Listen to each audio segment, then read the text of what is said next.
कभी आपने ध्यान दिया, जब भी कोई बड़ा काम हो, परीक्षा देने जाना हो, नौकरी के लिए निकलना हो या घर से किसी जरूरी काम से जाना हो, माता पिता अपने कहते हैं, जा भगवान तेरा भला करे। लेकिन सवाल ये है, अगर आशीर्वाद शब्दों से मिल जाता है तो फिर पैर छूने की जरूरत क्यों पड़ी?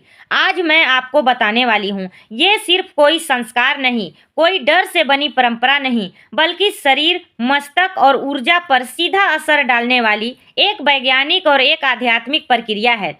सबसे पहले विज्ञान समझिए। जब कोई व्यक्ति किसी के चरणों में सर झुकाता है, उस समय शरीर में एक विशेष क्रिया होती है। सिर नीचे जाता है, हृदय ऊपर आता है, पैरों से सिर की ओर रक्त का प्रवाह तेज होता है। इससे क्या होता है? मस्तिष्क को अचानक अधिक ऑक्सीजन मिलती है, तनाव कम होता है, निर्णय लेने की क्षमता बढ़ती है, घबराहट शांत होती है। इसलिए आपने देखा होगा कि व्यक्ति घर से निकलने से पहले माता पिता के पैर छूता है।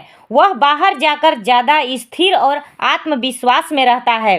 अब आध्यात्मिक सत्य समझिए। शास्त्र में कहा गया है, माता पिता मनुष्य के जीवन में पहले देवता होते हैं, क्योंकि उन्होंने हमें जीवन दिया, संस्कार दिए और बिना शर्त हमारे लिए त्याग किया। जब आप उनके चरणों में सिर झुकाते हैं तो आप कहते हैं, मेरे अपने अहंकार सिर ऊपर आपका आशीर्वाद चाहिए। और जहां अहंकार झुकता है, वहां कर्म स्वतः सुधरने लगते हैं।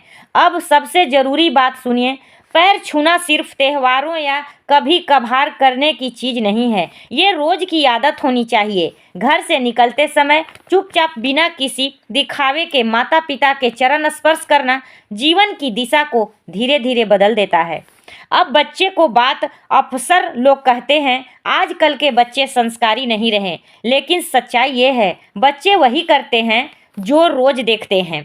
अगर आप अपने माता पिता के पैर नहीं छूते हो, आपका बच्चा कैसे सीखेगा? उसे बोलकर मत सिखाइए, सब रोज खुद करके देखिए। जब कोई बुजुर्ग घर आए, आप चुपचाप उनके चरण छू लीजिए, बच्चा बिना कहे वही दोहराएगा। शास्त्रों में एक बात साफ लिखी है, जिस घर में बड़ों का चरण का सम्मान होता है, उस घर में ईश्वर को आने के लिए अलग से बुलावा नहीं पड़ता। अंत में एक सच्ची बात, आप किसी पूजा करते हैं, कितने मंत्र जानते हैं, यह उतना महत्वपूर्ण नहीं है जितना कि यह आप अपने माता पिता के सामने कितना झुकते हैं। अगर ये सत्य आपके लिए दिल तक पहुंच चुका हो तो वीडियो को लाइक करें और आज से एक छोटा सा नियम बना लीजिए, घर से निकलते समय माता पिता के चरण छुएं। अगर ये ज्ञान आपके मन को छू गया